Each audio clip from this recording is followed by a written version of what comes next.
Hello everyone and welcome back to our channel. In today's tutorial, I'm going to show you how to fix the something went wrong error on Gumroad in 2026. Are you seeing the something went wrong message on Gumroad? This is a common generic error, but there's how to fix it, step by step. So let's follow these few simple steps together. So before we start, I'll give you a quick guide on how to set up your Gumroad account. You're just going to go and open your web browser on your computer. Then you're going to search for Gumroad, as you can see here. You're going to click on this website. And after that, you're going to be directed to this login page where you're going to click on login and make sure to log in with your Google account or your other accounts, depending on which one you're using.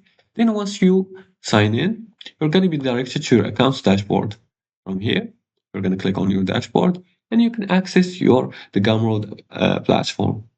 Now, to fix the something went wrong error, the first thing you want to do is to refresh the page. Start with a simple refresh just like this and see if it works.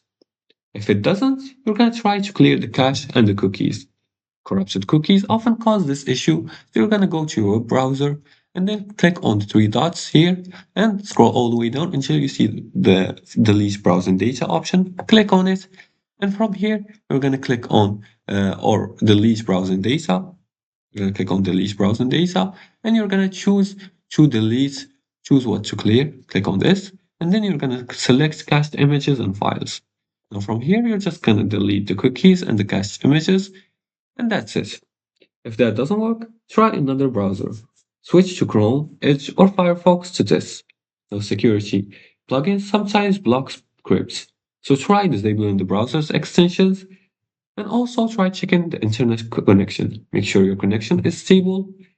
Also, you can try to log out and log back in. You can log back by clicking on here and then scroll all the way down until you see your account and then click on log out.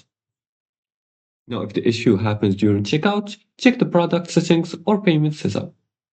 Now, something went wrong error usually means a temporary glitch. So just follow these steps and you should resolve it. And if you liked this video and found it helpful, please like and subscribe and leave comments below the video if you have further more questions about this topic. Thanks for watching and see you again in the next tutorial.